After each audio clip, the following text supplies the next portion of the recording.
বিচার দিনের একটা দৃশ্য হলো, আল্লাহ বলেন ইয়াউমা ইয়াকুমুর রূহু ওয়াল মালাইকাতু সাফফান লা ইয়াতাকাল্লামুনা ইল্লা মান আযিনা লাহুর রহমান ওয়া ক্বালা সাওয়াবা। যেদিন রূহ ও ফেরেশতাগণ সারিবদ্ধভাবে দাঁড়াবে, এমন এক সময় থাকবে যখন কেউ কথা বলতে পারবে না। এমন এক ধরনের নীরবতা, এমন নীরবতা বিরাজ করবে যার কথা মানবজাতি কোনোদিন শোনেনি। এমন ধরনের নীরবতার অস্তিত্ব কখনো কোনোদিন ছিল না। সেই রকম পিনপতন নীরবতায় আল্লাহ বলেন লা ইয়াতাকাল্লামুন, কেউ কথা বলতে পারবে না, ইল্লা মান আযিনা লাহুর রহমান, দয়াময় আল্লাহ যাকে অনুমতি দিবেন সে ব্যতীত। আর তিনি হলেন মুহাম্মদুর রাসূলুল্লাহ সাল্লাল্লাহু আলাইহি সাল্লাম। তিনি এমন সময় আল্লাহর কাছে আসবেন যখন সৃষ্টির কারো একটি শব্দ করার অনুমতি থাকবে না, সৃষ্টির কারো কোনো আওয়াজ শোনা যাবে না। তিনি আল্লাহর সামনে এসে আল্লাহর কাছে কথা বলার অনুমতি চাইবেন। ফায়ুযানু লি, তিনি বলেন আমাকে কথা বলার অনুমতি দেওয়া হবে। ওয়ায়ুলহিমুনি মাহামিদা আহমাদাহু বিহা লা ইয়াহদুরুনিল আন, সেদিন আল্লাহ আমাকে স্পেশাল একটি দোয়ার মাধ্যমে তার প্রশংসা, তার কৃতজ্ঞতা করা শেখাবেন, যেটি বিচার দিবসে আমাকে দেওয়া হবে, যা এর পূর্বে কাউকে দেওয়া হয়নি, কোনো সৃষ্টিকে দেওয়া হয়নি। এক স্পেশাল ওয়াহি রাসূলুল্লাহ সাল্লাল্লাহু আলাইহি সাল্লামকে দেওয়া হবে বিচার দিবসে, যা কোনো সৃষ্টিকে দেওয়া হয়নি। আর তিনি সেই দিন সে স্পেশাল উপায়ে আল্লাহর প্রশংসা করবেন, লা ইয়াহদুরুনিল আন। আর সেই ওহী এখনো আমার কাছে আসেনি, সেই দোয়া এখনো আমি জানি না। ফা আহমাদাহু বিতিলকাল মাহামিদ, তারপর আমি আল্লাহর দেওয়া সেই স্পেশাল বাক্যগুলোর মাধ্যমে আল্লাহর প্রশংসা করব। ওয়া আখিরু লাহু সাজিদান, আমি সেই বাক্যগুলো উচ্চারণ করার পর আল্লাহর সম্মুখে সিজদায় অবনত হব। কিয়ামতের দিনের দৃশ্যপটে রাসূলুল্লাহ সাল্লাল্লাহু আলাইহি সাল্লাম এমন জায়গায় থাকবেন, এই অবস্থাকে বলা হয় মাকাম মাহমুদা, একটা স্টেশন, অথবা বলতে পারেন এমন একটা স্টেজ যা প্রশংসিত। আর মানবজাতি সেটা প্রত্যক্ষ করবে, আমরা সবাই এটা দেখতে পাবো। আমরা সবাই তখন নিশ্চুপ থাকবো, আর তিনি সিজদায় পড়ে যাবেন। তিনি যখন সিজদায় পড়ে যাবেন তখন আল্লাহ আযজা ওয়া জাল্লা তার সাথে কথা বলবেন। এতক্ষণ তিনি আল্লাহর সাথে কথা বলছিলেন, এখন আল্লাহ আযজা ওয়া জাল্লা তার সাথে কথা বলবেন। তিনি কি বলবেন? ইয়া মুহাম্মদ ইরফা রাসাকা, তিনি বলবেন মুহাম্মদ তোমার মাথা উত্তোলন করো। ওয়াকুল, বলো, ইউসমা আলাকা, তোমার কথা শোনা হবে। শুধু যে আল্লাহ তার কথা শুনবেন তা নয়, বরং বিচার দিনে উপস্থিত সবাই তার কথা শুনতে পাবে। ইউসমা আলাক, তারপর আল্লাহ বলেন ওয়াসাল তুতা, চাও তোমাকে দেওয়া হবে, তুমি যা চাও দেওয়া হবে। কিয়ামতের দিন আল্লাহর একটি সৃষ্টি কেমন পজিশনে থাকলে আমরা সবাই যখন আল্লাহর নিকট ভিক্ষা চাচ্ছি, আতমিম লানা নূরানা ওয়াগফির লানা, হে আমাদের পালনকর্তা, আমাদের নূরকে পূর্ণ করে দিন এবং আমাদেরকে ক্ষমা করুন, এই কথা বলে আমরা আল্লাহ আযজা ওয়া জাল্লার কাছে কাকুতি মিনতি করতে থাকবো। আর এখানে আল্লাহ তার এই সৃষ্টিকে বলছেন তুমি চাও, তুমি যা চাও আমি দিব, সাল তুতা। এই হলো আমাদের রাসূল সাল্লাল্লাহু আলাইহি সাল্লাম। তারপর আল্লাহ বলবেন ওয়াশফা, তুমি যদি কারো পক্ষ থেকে কথা বলতে চাও, তুমি যদি কারো ব্যাপারে সুপারিশ করতে চাও, যাও সুপারিশ করো। তুশাফা, আমি তোমাকে অন্য মানুষদের পক্ষ হয়ে কথা বলার অধিকার দিলাম। তুশাফা, এই গ্যারান্টি আল্লাহ তার রাসূল সাল্লাল্লাহু আলাইহি সাল্লামকে দিয়েছেন। ফাকুলু ইয়া রব, তখন আমি বলবো ইয়া রব, উম্মতি উম্মতি, তিনি সর্বসাকুলে এই কথা বলবেন, এটাই তার সম্পূর্ণ বাক্য, আমার উম্মাহ আমার উম্মাহ, আমার মানুষ আমার মানুষ। কিয়ামতের দিন সবাই বলবে নাফসি নাফসি, আমি নিজে আমি নিজে আমি নিজে। আল্লাহর নবীরা যারা মানুষকে আল্লাহর দ্বীনে আনার জন্য দিবারাত্রি পরিশ্রম করে গিয়েছেন, যেমন ইব্রাহিম আলাইহিস সালাম, যার এই দুনিয়ায় থাকাকালীন সময়ে শুধু একটাই উদ্বেগ ছিল মানুষের মুক্তি। বিচারের দিনে তিনি বলবেন না, যাও অন্য কোথাও যাও, যাও মুসার সাথে কথা বলো। মুসা আলাইহিস সালাম, যিনি বনী ইসরাইল নিয়ে চিন্তিত ছিলেন, তিনি বলবেন না, যাও ঈসার সাথে গিয়ে কথা বলো। আর আমাদের রাসূল সাল্লাল্লাহু আলাইহি সাল্লাম বলবেন, প্রসঙ্গত কোরআনে কিয়ামত দিবসের যে ভয়াবহতার কথা বর্ণনা করা হয়েছে তা একবার চিন্তা করে দেখুন। ইয়াউমা তারাউনাহা তাযহালু কুল্লু মুরদিআতিন আম্মা আরদাআত, প্রত্যেক মা যে তার বাচ্চাকে দুধ খাওয়াচ্ছে তার বাচ্চাকে ফেলে দিবে যেন সে কিছুই না। ইয়াফিরুল মারউ মিন আখিহি ওয়া উম্মিহি ওয়া আবিহি, সেদিন মানুষ তার ভাইয়ের কাছ থেকে পালাবে, মায়ের কাছ থেকে পালাবে, বাবার কাছ থেকে পালাবে। ওয়া সাহিবাতিহি ওয়া বানি, তার স্ত্রীর কাছ থেকে পালাবে, ছেলেমেয়ের কাছ থেকে পালাবে। আপনাদের কেউ কেউ হয়তো ইতিমধ্যে স্ত্রীর কাছ থেকে পালিয়ে বেড়ান, তাই আপনাদের কাছে হয়তো এটা অতটা ভীতিপ্রদ নয়। এই আয়াত হয়তো আপনার জন্য ভয়ের নয়, কেউ কেউ ভাবছে অবশেষে। যাই হোক, সমস্ত গুরুত্বের সাথে সেই দিন সবাই কাকে নিয়ে উদ্বিগ্ন থাকবে? নিজেকে নিয়ে। প্রকৃতপক্ষে সেদিন প্রত্যেক ব্যক্তি বলবে ওমান ফিল আরদি জামিআ সুম্মা ইউনজিহ, সবাইকে জাহান্নামে নিয়ে যান এবং বিনিময়ে আমাকে জান্নাতে প্রবেশ করতে দিন। এটাও কোরআনে এসেছে। মানুষ সেদিন এমন মরিয়া হয়ে উঠবে, সেদিন একজন মানুষ আল্লাহর সাথে কথা বলবেন, আর প্রথম যে শব্দগুলো তার মুখ থেকে উচ্চারিত হবে তা হলো উম্মতি উম্মতি। আপনার জন্য আপনার রাসূলের ভালোবাসা এমনই প্রকার সাল্লাল্লাহু আলাইহি সাল্লাম, আমার উম্মাহ আমার উম্মাহ। যদি আমরা তাকে ভালোবেসে থাকি, তাহলে যেই উম্মতের জন্য আল্লাহ রাসূলের এত ভালোবাসা, সেই উম্মতের জন্য আমাদের অন্তরে কিভাবে এত ঘৃণার বাস হয়? কিভাবে সম্ভব এটা? কিভাবে আমাদের পরস্পরের প্রতি এত ক্রোধ, বিচার, সমালোচনা, বিভক্তি, বিদ্বেষ, অনুমান, অহংকার। আর এই মানুষগুলো দাবি করে তারা রাসূলুল্লাহ সাল্লাল্লাহু আলাইহি ওয়াসাল্লামকে ভালোবাসে। এইসব তুচ্ছ বিষয় ভুলে যেতে এই ভালোবাসা কি যথেষ্ট নয়? আমাদের কোন পার্থক্যগুলো এর চেয়ে বড়? তো যখন রাসূলুল্লাহ সাল্লাল্লাহু আলাইহি ওয়াসাল্লাম বলবেন উম্মতি উম্মতি, আল্লাহ সুবহানাহু ওয়া তাআলা বলবেন ফায়াকুলু ইনতালিক, এগিয়ে যাও, ফাআখরিজ মিনহা মান কানা ফি কলবিহি মিসকালা শাইরাতিন মিন ঈমান, মনোযোগ দিয়ে শুনুন, যাও এখান থেকে বের করে নাও যাদের অন্তরে ঈমান আছে, এমনকি এখানে শারিয়া মানে বার্লি দানা, যা সামান্য একটু লম্বা হয়, যাদের অন্তরে এতটুকু পরিমাণ ঈমানও আছে, যে কোনো ঈমান যদি তাদের অন্তরে থেকে থাকে তাহলে তাদেরকে বের করে নাও।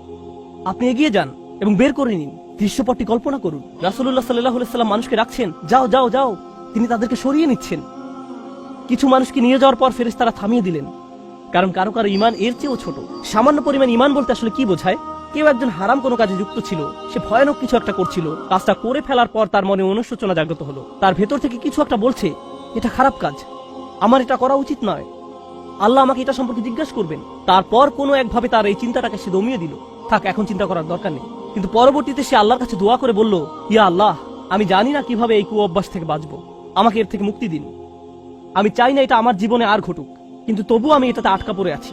অতি ক্ষুদ্র ঈমান তার ভেতর থেকে চিৎকার করছে, অন্য কেউ এটা শুনতে পারছে না, তার অন্তর এটা শুনছে। আর আল্লাহ আজ্জা জাল্লা বলছেন, তারা যদি এতটুকু ঈমানও দেখাতে পারে, আপনি এগিয়ে যান, তাদেরকে বের করে নিয়ে আসুন, আপনি তাদেরকে বের করে নিয়ে আসুন। আর তিনি যখন এভাবে মানুষদেরকে বের করে নিয়ে আসবেন, তখন ফেরেশতারা একসময় থামিয়ে দিবেন, কারণ অনেক মানুষের অন্তরে এতটুকু ঈমানও নেই, সামান্য অনুতাপটুকু তাদের অন্তরে ছিল না, তাকে থামিয়ে দিবেন। ফাআনতালিক ফাফআল, আমি গিয়ে এমনই করব, সুম্মা আউদ, তারপর আমি ফিরে আসব।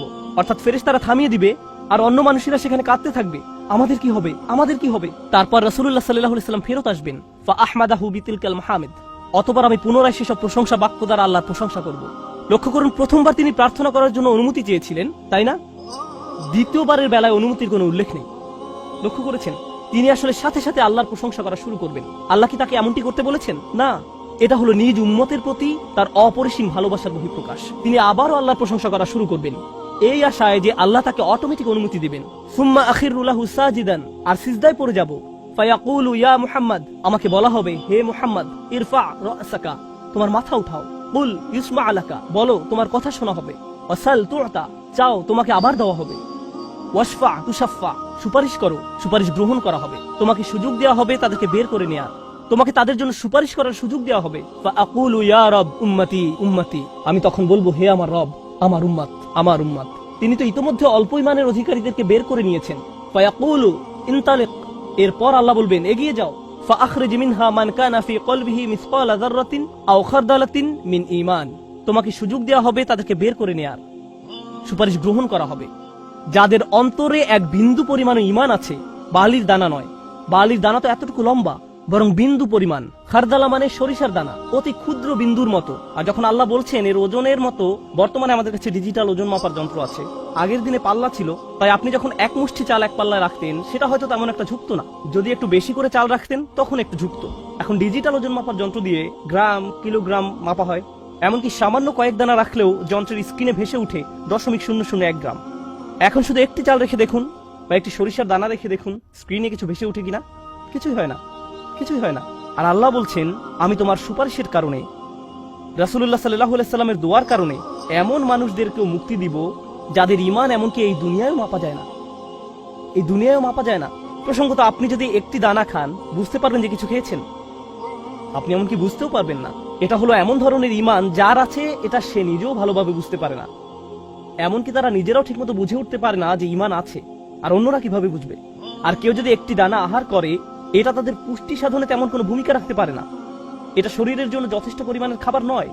ঠিক তেমনি যার সরিষার দানা পরিমাণ ঈমান ছিল, সেই ঈমানও একটি ভালো জীবন অতিবাহিত করার জন্য তা যথেষ্ট ছিল না, কিন্তু তাদের অন্তরের কোনো এক জায়গায় একটি ঈমানের বাস ছিল। আল্লাহ বলছেন, তুমি এমন যাদেরকে পাও তাদেরকেও বের করে নিয়ে আসো। ফাআখরিজহু ফাআনতালিক, আমি যাব এবং তাই করব। আর এটা বিশাল এক জনগোষ্ঠী যারা আল্লাহর কাছ থেকে দূরে সরেছিল, তাদের ভেতরে একেবারে ক্ষুদ্র কিছু ঈমান ছিল। এরপর তো আর কিছু নেই মনে হচ্ছে, ঘটনা শেষ। কিন্তু রাসূলুল্লাহ সাল্লাল্লাহু আলাইহি সাল্লাম এখানেই থেমে যাননি।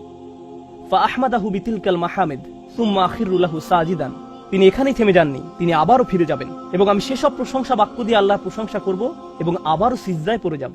ফায়াকুলু ইয়া মুহাম্মদ ইরফা রাসাকা, আমাকে বলা হবে হে মুহাম্মদ মাথা উঠাও। ওয়াকুল ইসমা আলাকা, বলো তোমার কথা শোনা হবে। ওয়াসাল তুতা, চাও দেয়া হবে।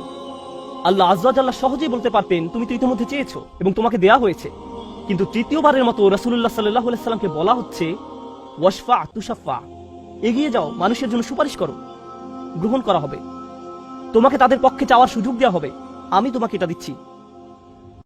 ফাআকুলু ইয়া রব উম্মতি উম্মতি, আমার উম্মাত আমার উম্মাত। এখন চলুন এখানে একটু থামি। যদি আপনি এই সুযোগ পেতেন, আল্লাহ যদি আপনাকে বলতেন তুমি যা চাও তাই পাবে, তুমি চাও দেওয়া হবে, যা কিছুই তুমি চাও না কেন, আমাদের বিশাল একটা লিস্ট আছে, রাসূলুল্লাহ সাল্লাল্লাহু আলাইহি সাল্লামকে এই সুযোগ কয়বার দেওয়া হয়েছে? 3 বার। কত মিলিয়ন মানুষকে ইতিমধ্যে রক্ষা করা হয়েছে। তৃতীয়বার তো তিনি নিজের জন্য কিছু চাইতে পারতেন। আমরা তো মানুষ, আল্লাহ যদি বলেন চাও আমি দিব, আর এই মানুষটি আল্লাহর সামনে দাঁড়িয়ে আছেন আর তাকে বলা হচ্ছে, কিন্তু তারপরেও তার জিহ্বায় উম্মাহ উম্মতি উম্মতি, তো আল্লাহ বলবেন ফায়াকুলু ইনতালিক, সামনে এগিয়ে যাও। ফাখরিজ মান কানা ফি কলবিহি আদনা আদনা আদনা মিসকাল হাব্বাতিন খারদালিম মিন ঈমান, যাও সামনে এগিয়ে যাও এবং এমন প্রত্যেক ব্যক্তিকে বের করে আনো যার একটি সরিষার অতি ক্ষুদ্র অতি ক্ষুদ্র অতি ক্ষুদ্র অংশ পরিমাণ ঈমান আছে। এত ক্ষুদ্র বিন্দু যাকে আপনারা হয়তো মাইক্রোস্কোপিক বলবেন, যদি তাদের এক অ্যাটম বা এক সাব অ্যাটমিক কণার পরিমাণ ঈমান থাকে, এই পৃথিবীতে যা দেখা শোনা বা উপলব্ধি করা সম্ভব নয়, যদি তাদের গভীর অবচেতন মনের কোথাও কণা পরিমাণ ঈমান থাকে, যদি তাদের ততটুকু ঈমান থাকে, এগিয়ে যাও এবং তাদের বের করে নিয়ে আসো। যদি তাদের অন্তরে এতটুকু ঈমান থাকে, তো আল্লাহ রাসূলুল্লাহ সাল্লাল্লাহু আলাইহি সাল্লামকে বলবেন ফাআখরিজহু মিনান নার, তাদেরকে আগুন থেকে বের করে আনো। কথাটা মনোযোগ দিয়ে শুনুন, তাদেরকে কোথা থেকে বের করে আনো? আগুন থেকে। অর্থাৎ কিছু মানুষ ইতোমধ্যে জাহান্নামে পতিত হয়ে গেছে। অনেক মানুষ এই হাদিস পড়ে মনে করে আমরা জাহান্নাম থেকে মুক্তি পেয়ে যাব, আগুন আমাদের স্পর্শ করবে না, কিন্তু হাদিস এই কথা বলছে না। রাসূলুল্লাহ সাল্লাল্লাহু আলাইহি সাল্লাম আল্লাহর কাছে কাকুতি মিনতি করছেন, আর এই দিনটি হবে 50,000 বছর লম্বা। অনেক মানুষের বিচার ইতোমধ্যে হয়ে গেছে।